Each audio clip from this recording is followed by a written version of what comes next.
Today I start rice and sorry इसमें सबसे पहले हम देखेंगे राइस का बोटनिकल नेम ओराइजा सेटाइवा। तो और भारत की मुख्य खुदान फसल है जिसके लिए मेजर जो अपने फूड के लिए यूज में करते हैं वो क्या है, राइस है। और वर्ल्ड की जो स्टेबल फूड है वो कौन सा सबसे ज़्यादा, गेहूँ है। और राजस्थान का कौन सा आपका परमिलेट या बाजरा है। और बॉटनिकल नाम देखें तो हम देख ही लिया है, ओराइजा सेटाइवा, फैमिली ग्रेमिनी या पोइसी। और ओरिजिन देखें तो इंडो म्यांमार रीजन या फिर साउथ ईस्ट एशिया। तो इस तरह से आप देख सकते हो, जैसे इंडो, ये जो म्यांमार बर्मा वियतनाम वाला ये जो रीजन आता है आपका, तो ये किसके अंदर आएगा, इंडो म्यांमार में आएगा। और आपकी इस तरह से, जैसे ये आपका इंडिया हो गया एंड इधर से लगते हैं आपके ये वाले कंट्रीज इधर है ना। तो इधर वाला जो एरिया आएगा इंडो बर्मा का ही है और उसके अंदर इसका रीजन माना गया है, या फिर साउथ ईस्ट एशिया के अंदर आप देख सकते हो। तो फिर ये ओराइजा कॉम्प्लेक्स है, इसके अंदर ओराइजा स्टाइवा और ओराइजा गलबेरिमा, ये दो स्पीसीज़ है। ओराइजा स्टाइवा इसकी जो वाइल्ड स्पीसीज़ है और इसके अंदर जो ओराइजा निवारा जो एनुअल टाइप का है और ओराइजा रूफीपोगन जो पेरेनियल टाइप का है। और ये जो निवारा है, ओरिजा निवारा जो एनुअल टाइप का है, इसी से आपकी जो आधुनिक दान की है उत्पत्ति हुई है। नेरिका इसे बोलते हैं न्यू राइस फॉर अफ्रीका। और ये किसका क्रॉस है, ओराइजा स्टाइवा इंटू ओराइजा गलबेरिमा। तो ये नेरिका वगैरह इतना तो देखो पूछेगा नहीं, बड़ा आपको दिखाना है। अगर पूछ भी बाय द वे कोई ऐसा एग्जाम के अंदर आई जाए कि न्यू राइस फॉर अफ्रीका, इसका पूरा नाम आ जाए या फिर किसके बीच के अंदर ये क्रॉस है, तो जो अपना ओराइजा कॉम्प्लेक्स के अंदर ओराइजा सिटाइवा और इसका अगर क्रॉस करवा दें ओराइजा गलबेरिमा के साथ में, तो आपका कौन सा निकल के आएगा, न्यू राइस फॉर अफ्रीका। ठीक है। और ये डेवलप्ड किसके किया गया था, डॉक्टर मोंटी जोन्स के द्वारा। इनको वर्ल्ड फूड प्राइज भी मिल चुका है 2004 के अंदर। तो इस तरह से इनको थोड़ा सा ध्यान में रख लेना है, बाकी ये नहीं पूछेगा। और जो वाइल्ड टाइप में है वो जैसे मतलब ओराइजा स्पोंटेनिया हो गया, ये एशिया के लिए आ गया। ओराइजा स्टेफिली अफ्रीका के लिए आ गया, है ना। इनका फिर क्रॉस करवा देते हैं ओराइजा लॉन्गिस्टिमिनेटा एंड बेरिउगुलाटा के साथ में। और इस जो ये जो राइस है आपका ओराइजा स्टेफिल, ये इसको क्या बोलते हैं, इट हैज़ रेड एंडोस्पर्म। और इनको क्या बोलेंगे, आपका जो रेड राइस है ना, ये ओराइजा स्टेफिल ये ही है। और ये जो क्रॉस है ये है ओराइजा लॉन्गिस्टिमिनेटा और बेरिउगुलाटा का।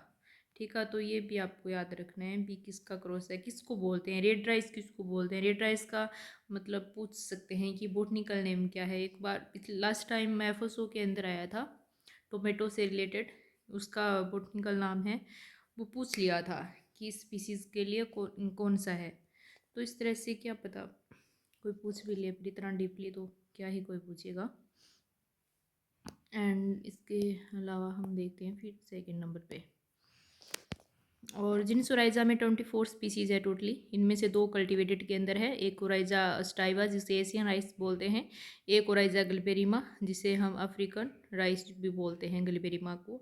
और इनमें इनके 3 सब स्पीसीज़ है। फिर एक ओराइजा स्टाइवा इंडिका हो गई, ओराइजा स्टाइवा जापानिका हो गई और ओराइजा स्टाइवा जवानिका हो गई। इसको ब्लू राइस भी बोलते हैं। ओराइजा स्टाइवा इंडिका है, इसी से याद रखो भाई इंडिया का टेम्परेचर ट्रॉपिकल सब ट्रॉपिकल एंड टेम्परेट है, बट मेनली ये ट्रॉपिकल सब ट्रॉपिक्स में तो ग्रो करेंगे ही करेंगे। जैसे अपने साउथ रीजन में आ गया अपना जो सब ट्रॉपिकल है उसके अंदर हम ग्रो कर रहे हैं। तो ये ओराइजा स्टाइवा इंडिका है, वो इंडिया के अंदर ट्रॉपिक एंड सब ट्रॉपिक्स के अंदर इनको ग्रो करेंगे, हाई इनपुट इसके अंदर चाहिए होते हैं। इसके बाद में ओराइजा स्टाइवा जापोनिका, तो ये अपना जो टेम्परेट एंड सब ट्रॉपिकल रीजन है जापान का, वहाँ पे ग्रो होता है। एंड इसकी वैरायटी जो है IRRI 142 MS सेकेंड भी बोलते हैं इसको, एक IRRI 152, ये इसकी मेजरली वैरायटी है। वैरायटी के बारे में इतना नहीं पूछेगा। और ये जो ओराइजा स्टाइवा जावानिका है, इसको ब्लू राइस बोलते हैं, इंडोनेशिया जावा उधर ही ग्रो होता है आपके। प्रोडक्टिविटी देखें सबसे ज़्यादा जापोनिका की, फिर जवानिका की और फिर आपकी इंडिका की। अब देखो ओराइजा गलबेरिमा अफ्रीकन राइस है, ये ग्रोन ओनली वेस्ट अफ्रीका के अंदर होता है। इसकी वैरायटी CG14 है एंड इस तरह से हैं, याद रखना है थोड़ा सा भी। ओराइजा गलबेरिमा ये अफ्रीकन राइस है, और वैरायटी अगर याद करो तो कर सकते हो। फिर ये सेल्फ पोलिनेटेड तो है ही, शॉर्ट डे प्लांट है, मतलब इनका जो डे टेम्परेचर है वो इनको शॉर्ट डे में क्या है, जो डे लाइट आपकी है वो कम चाहिए होती है, ठीक है। मेनली जो आपके खरीफ के जो प्लांट है वो एसडीपी के अंदर इंक्लूड होते हैं, और जो आपके रबी के अंदर है वो एलडीपी लॉन्ग डे प्लांट है। इनको 10 आवर से कम टेम्परेचर की डिमांड रहती है, एज आपके आरबीएससी। वो तो इस तरह से, वैसे 8 से 12 या फिर 10 इतना ही चाहिए होता है, ज़्यादा नहीं। C3 प्लांट है, 2 1 बराबर क्रोमोजोमल नंबर इसके 24 है ही। एंड कार्बोहाइड्रेट इसमें 65 से 75% या फिर आप देख सकते हो 72.5 से 77.2 भी दे रखा है बहुत जगह पे। प्रोटीन 6 से 7% है। हीरा के अंदर आपको पता है 11%। फेट आपकी 2 से 2.5% आपको देखने को मिल जाती है इसके अंदर। प्रोटीन ही इंपॉर्टेंट है, प्रोटीन पूछ सकता है। And protein and nutrient loss during milling जो करते हैं इसके अंदर, उसके दौरान इसमें क्या है, प्रोटीन एंड न्यूट्रेंट का है थोड़ा मतलब हानि हो जाती है, लॉस्ट हो जाती है। एंड इन्फ्लोरेसेंस है वो पेनिकल है। इसको पेनिकल किसको बोलते हैं, एक ग्रुप ऑफ स्पाइकलेट। इसको क्या नाम देंगे हम, पेनिकल। हल, हल क्या किसको बोलते हैं, लेमा, जो आपका आउटर पार्ट होता है ना उसको क्या बोल देंगे, हल। और पेलिया इसका जो अंदर वाला पार्ट होता है उसको क्या बोल देंगे, पेलिया बोल देंगे। तो हल किसको बोलेंगे, लेमा जो आउटर पार्ट होता है उसको, और प्लस पेलिया जो इसका इनर पार्ट है, तो इसको क्या बोलेंगे, पूरे को हम हल बोल देते हैं। तो पूछा जा सकता है कि हल के अंदर कौन कौन सा पार्ट है वो इंक्लूड होता है। फ्रूट इसका कैरियोप्सिस है, ये याद रखना है। इसमें 6 स्टेमन्स पाए जाते हैं एंड 1 पिस्टिल, ठीक है। स्टेमन्स पूछे जा सकते हैं, एक्सेप्शन है इस राइस के अंदर, तो ये पूछ भी सकते हैं। इसके अंदर 6 जो स्टेमन है आपके पुंकेसर जिसको बोलते हैं वो पाए जाते हैं। टेस्ट वेट वैसे इसका 25 ग्राम 25 ग्राम है, बासमती का 21 ग्राम होता है, ये भी इम्पोर्टेंट है। मतलब आपके जो भी एग्ज़ाम होते हैं आरबीएससी वगैरह में, तो इसमें पूछ सकते हैं। और एमएसएस भी है वो पूछ लेती है कभी कभार। प्रोटीन का नाम ओरिजिनिन है इसके। एंड ओरिजिनल प्रोटीन में क्या है, लाइसिन अमीनो एसिड की कमी होती है, ये भी इम्पोर्टेंट फैक्टर है। ऐसे ही क्वेश्चन बनते आए हैं लास्ट टाइम से, तो अब इस बार पता नहीं कोई एग्ज़ाम का पैटर्न चेंज हो जाए तो I don't know, but last time में तो कौन सी की प्रोटीन की कमी है और कौन सी अधिकता है इसी के बेस पे ही आते थे।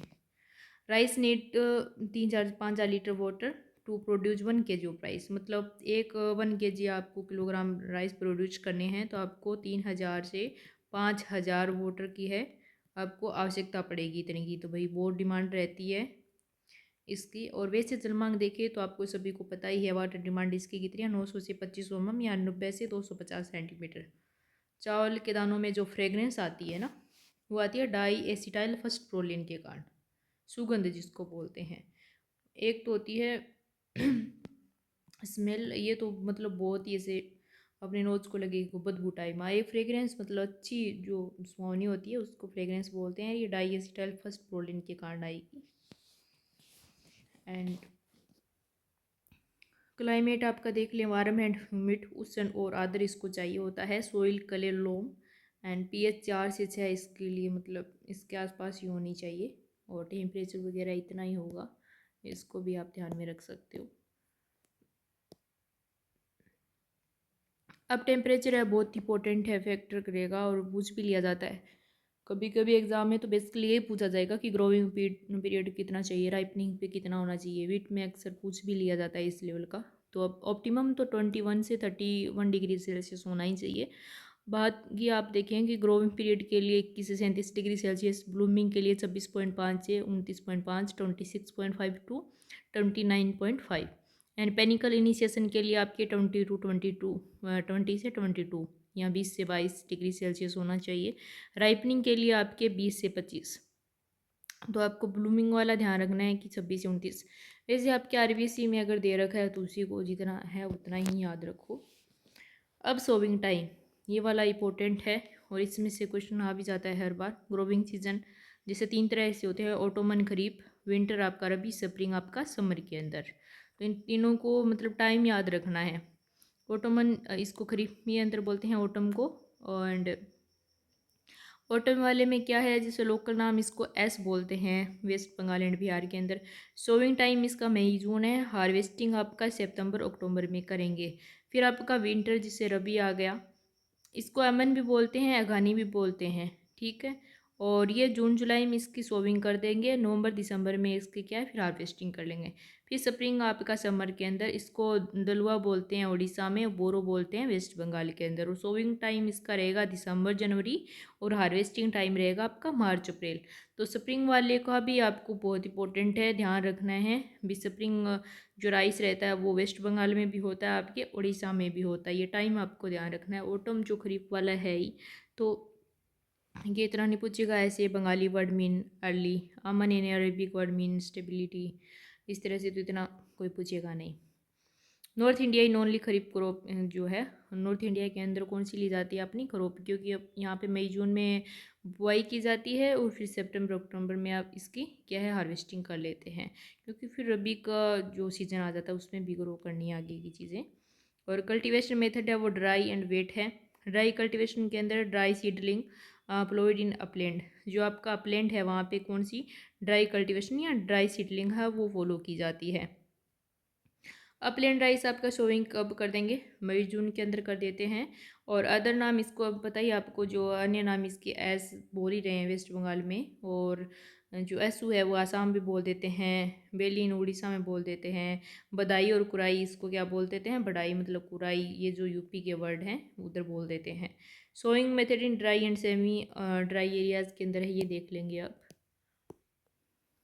साधारण बुआई, सीड रेट बहुत इंपॉर्टेंट है, हर बार पूछ ही ली जाती है, कई पिछली बार भी काफ़ी डब्ल्यू में, इस बार तो इस लेवल का पेपर बना ही नहीं था, बट पहले आई जाती थी कि राइस की सीडलिंग मतलब ब्रॉडकास्टिंग के अंदर कितना यूज़ करेंगे, तो इसमें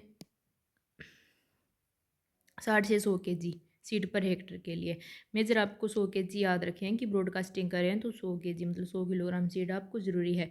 ड्रिलिंग के लिए 30 से 50 kg सीड है पर हेक्टर, या फिर आप 60 kg भी आए तो कर सकते हो। डिपली डिपलिंग के लिए भी आपको 60 चाहिए। हाइब्रिड राइस बहुत इंपॉर्टेंट है, 15 किलोग्राम पर हेक्टर रखते हैं इसमें।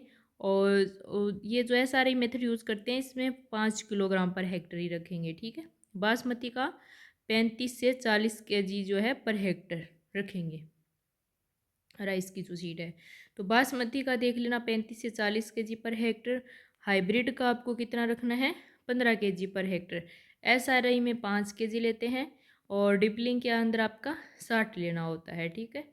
तो ये सीड रेट है वो ज़रूरी है, याद कर लेना है। अब ये बेशनिंग वगैरह इतना पूछिएगा नहीं। If we density is high planking also done after ploughing, लोग लिखना होने इज बेशनिंग इन ओडिशा एंड बियासी एंड MP लेव इन ईस्टर्न यूपी। तो मतलब जब ये हम पडलर कर देते हैं उस टाइम में अगर वीड की डेंसिटी है तो उसमें प्लांकिंग कर देते हैं, ठीक है।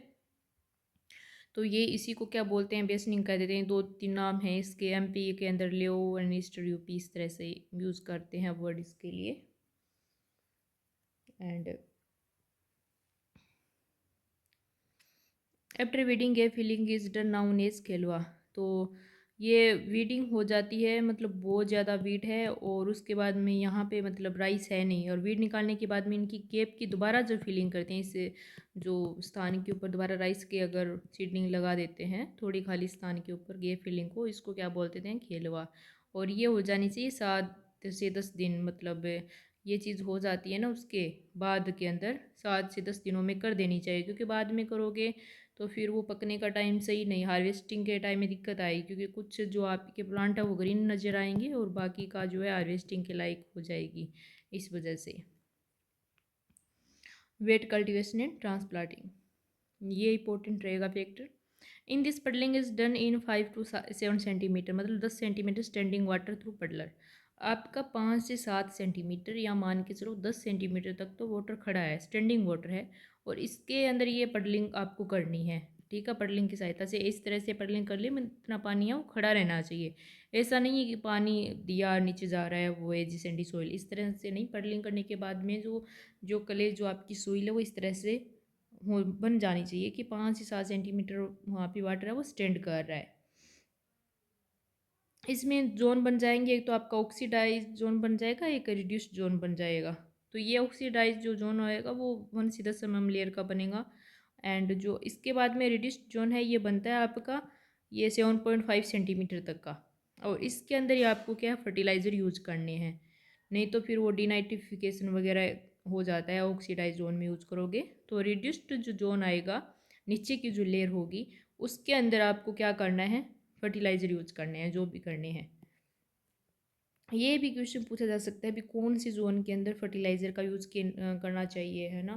नहीं तो वो फिर बाद में वो अमोनिफिकेशन वगैरह इनमें हो जाता है, इस वजह से रिड्यूस्ड जोन में अपचयित जो जोन होता है, ठीक है, ये तो ऑक्सीकृत हो गया और ये आपका अपचयित हो गया। तो अपचयित जोन में करेंगे और ये कहाँ बनेगा 7.5 सेंटीमीटर इसके नीचे बनेगा, ठीक है। फिर आपकी आ गई ड्राई नर्सरी। इसके अंदर 2.5 से 3 kg जो आपकी सीड है वो लेने हैं पर 100 वर्ग मीटर। वेट नर्सरी में लेते हैं 2.5 से 3 kg सीड, ये भी 100 पर 100 वर्ग मीटर में लेंगे। और इतना यहाँ पे इतना नहीं है दिमाग लगाने की जरूरत, आगे का आएगा वो तो। अब यहाँ पे सीडलिंग रेडी हो जाती है 20 से 25 दिन के अंदर। एरिया चाहिए होता है आपको 1000 वर्ग मीटर का पर हेक्टर के लिए, या फिर 1/10 पार्ट, या फिर 0.1 हेक्टर। ये क्वेश्चन भी पूछा जाता है। बी राइस की सीडलिंग के लिए जब नर्सरी तैयार करते हैं तो उसमें कितना एरिया रिक्वायर रहता है, तो यहाँ तो 1000 वर्ग मीटर या फिर 1/10, ठीक है, 1/10 भाग ले लेते हैं। एंड या फिर 0.1 हेक्टर, इतना हमें चाहिए, ठीक है, इतना एरिया हमें चाहिए सीड नर्सरी तैयार करने के लिए। अब यहाँ पे डेपोग मेथड बहुत इंपॉर्टेंट है। इसके अंदर 1.5 to 3 kg मतलब 1.5 से 3 kg सीड पर वर्ग मीटर यूज किया जाता है। और 1 हेक्टर के लिए इसमें सीड चाहिए आपके 45 से 60 kg पर हेक्टर के लिए, इतनी सीड चाहिए। मतलब इतने तो वर्ग मीटर के अंदर है 1.5 से 3 kg पर वर्ग मीटर। पर आपको ये जो हेक्टर के अंदर देखे जाएंगे तो 45 से 60 kg आपको सीड चाहिए इसमें। इंट्रोड्यूस किया गया था लगुना प्रोविंस ऑफ फिलीपींस। तो ये लगुना प्रोविंसेस है फिलीपींस के अंदर है, फिलीपींस से आई है डेपोंग मेथड, वहाँ से इसको इंट्रोड्यूस किया गया था। फर्स्ट जो एडोप्टेशन किया गया था वो आंध्र प्रदेश के फार्मर के द्वारा किया गया था इसका। फिर इसमें ट्रांसप्लांटिंग इन शॉर्ट टाइम, मतलब 11 से 14 डे आफ्टर इसमें क्या है सोविंग के ट्रांसप्लांटिंग और शॉर्ट टाइम में तैयार हो जाती है, 11 से 14 दिन के बाद में और ट्रांसप्लांट कर सकते हैं इसके अंदर। और ये जो लीफ एरिया रिक्वायरमेंट है वो तो 30 से 40 वर्ग मीटर पर हेक्टर है, इतना नहीं। सीड रेट इसमें 1.5 से 3 kg पर वर्ग मीटर चाहिए होता है, मैंने ऊपर ही बता दिया था। और 1 हेक्टर के लिए, क्योंकि इसके मतलब पर वर्ग मीटर देख रहे हैं और वर्ग मीटर के अंदर आप देखो कि इसके अंदर इतना मतलब 30 से 40 वर्ग मीटर पर हेक्टर के लिए इतना एरिया रिक्वायरमेंट है। तो इस हिसाब से आपको करना है, क्योंकि इस इतने एरिया के अंदर तो फिर इतना ही वो पड़ेगा ना सीड। तो ये तो सीड के अंदर ऐसे देख सकते हो आप भी 1.5 से 3 kg तो जितना वर्ग मीटर ले रहे हैं ना इतने में डालना है, और इतने एरिया के अंदर डालना है 30 से 40 वर्ग मीटर के अंदर, तो आपका 45 से 60 kg आ जाएगा। और आपकी 45 से 60 kg सीड के अंदर ही पर हेक्टर की आपकी ट्रांसप्लांटिंग के लिए नर्सरी है जो आपकी तैयार कर सकते हो आप इतने में। और टाइम भी याद रखना है, ये 11 से 14 इतना पूछ लिया जाता है कभी कभी। is growing seedling on a concave floor and raised bed of soil and covered with polythene sheet and banana leaves, less area require. इसके अंदर वो तो है ही भी कम एरिया रिक्वायरमेंट रहता है। सबसे पहले सीड डाल देंगे उसके ऊपर कंक्रीट के ऊपर, फिर उसको बनाना लीव्स वगैरह से ढक देंगे, कवर कर देंगे मतलब, या फिर थोड़ी सॉइल से कवर कर देंगे। इस तरह से वो नर्सरी टाइम, इसलिए इसको क्या है मेट नर्सरी, मेट बोलते हैं ना चटाई को, इस तरह से बन जाएगी। और इसमें स्पेसिंग है वो 20x10, मतलब R/P इतना रखना है, ठीक है। Row to row plant to plant की डिस्टेंस है 20x10 सेंटीमीटर स्क्वायर इसमें रख सकते हैं, या फिर 20x15 अगर दोनों में से एक आए तो कर देना। इतना तो देगा ही नहीं कि ये दोनों ही आ जाए, अगर 20 से 10 आएंगे तो यहीं करेंगे। डेप्थ रहेगी इसकी 2 से 4 सेंटीमीटर तक की। कॉमन फीचर्स ऑफ ट्रांसप्लांटिंग में क्या है कि 4 से 5 लीफ स्टेज और 15 से 20 सेंटीमीटर हाई। ये बहुत बार पूछ भी लिया है क्वेश्चन भी कितने दिनों बाद में ट्रांसप्लांट कर देना चाहिए। तो इस बार आया था जैसे वेजिटेबल और की नर्सरी बनाते हैं ना, तब आपके 3 से 4 पत्तियाँ लीव्स, ये क्वेश्चन इस बार पूछ लिया गया डब्ल्यू के अंदर भी 3 से 4 लीव्स की स्टेज के ऊपर क्या है ट्रांसप्लांट कर देना चाहिए। अगर आपके ये जो ककड़ी वगैरह खीरा वगैरह ये है वेजिटेबल्स क्रॉप है, इनके अंदर 4 से 6 सप्ताह के बाद में, मतलब वीक के बाद में क्या है, हम ट्रांसप्लांट कर सकते हैं इनको। 4 से 6, 4 to 6। और अगर आपका ऑनियन वगैरह है तो 10 वीक भी लग सकता है, पर इनको आप 4 से 6 वीक के अंदर मतलब आप ट्रांसप्लांट कर सकते हो। ठीक है। और आपके फ्रूटिंग वगैरह होते हैं ना, फ्रूट वाले, जो फ्रूट वाले प्लांट होते हैं, उनको एक मतलब पपाया को छोड़ के, पपाया को तो मतलब 2 वीक, 2 मंथ का ही हो जाए ना प्लांट, तब भी कर सकते हैं। बाकी 1 साल के बाद में ट्रांसप्लांट कर सकते हो आप। आपने कहीं ग्राफ्टिंग कर रखी है, इनर्चिंग कर रखी है, कुछ भी कर रखी है ना, तो 1 साल के बाद में आप आपका जो मेन फील्ड है वहाँ पे उसको लगा सकते हो प्लांट को। बाकी ये चीज़ यहाँ पे है 3 से 4, इसमें तो 4-5 लीव दे रखी है, लीव्स है ना। और वैसे अगर आपकी नर्सरी एज ए नर्सरी में पूछ लिया जाए कि वेजिटेबल की नर्सरी के अंदर कितने, मतलब सीडलिंग के अंदर कितने लीव्स आ जाएँ तब कर देना चाहिए, तो आपकी आरबीसी के अंदर ये मेंशन दे रखा है 3 से 4 लीव्स। तो उसी को देख के चलना है। और ये 3-4 आएगा ना तब ऐसा देगा 3 से 4, 5 से 7, है ना। और 4 से 5 भी दे सकता है, इसका कोई भरोसा नहीं है एग्जामिनर का। लास्ट टाइम मिल्किंग कितने टाइम में कंप्लीट हो जानी चाहिए बफेलो की, वो पूछा था, तो उसमें भी इस तरह से ही दिया था टाइम, है ना। तो इसमें आप देख ही सकते हो। एंड सॉरी, अभी ये आ गया समझ में। और फिर आता है system of rice intensification, SRI, ये इंपॉर्टेंट है। First time developed in Madagascar, ये अफ्रीका के अंदर है 1980 के अंदर, बाई फ्रेंच साइंटिस्ट थे हेनरी डे लुआनी। एंड ये हेनरी डे लुआनी है, इसने क्या इसको डिस्कवर किया है, तो साइंटिस्ट का नाम पूछिए ना पूछे, मेडागास्कर पूछ सकता है, एंड अफ्रीका के अंदर किया गया था ये। और ये नर्सरी रेडी होने में क्या है, 8 से 11 दिन का टाइम लगता है, इतने में ही पौध तैयार हो जाएगी। वहाँ पे उसके अंदर डिपोंग में 11 से 14 था, और इसके अंदर आपकी क्या है, 8 से 11। अब सीड रेट इसमें क्या है, 5 से 6 kg पर हेक्टेयर के लिए, बहुत ही लेस सीड रिक्वायरमेंट होती है SRI के अंदर ये, तो इसीलिए इसको ज़्यादा फॉलो किया जाता है। और उसमें क्या है, डिपोंग में थोड़ी सीड रेट हाई थी, बट इसमें आपके सीड रेट है वो बहुत कम चाहिए। और नर्सरी का ध्यान रखना है आपको कि 8 से 11 दिन में तैयार हो जाती है। एरिया चाहिए यहाँ पे 100 वर्ग मीटर, कितना, 100 वर्ग मीटर एरिया चाहिए। और अब आप पीछे वाले में देखोगे तो इसमें कितना, 30 से 40 वर्ग मीटर एरिया ही चाहिए यहाँ पे। तो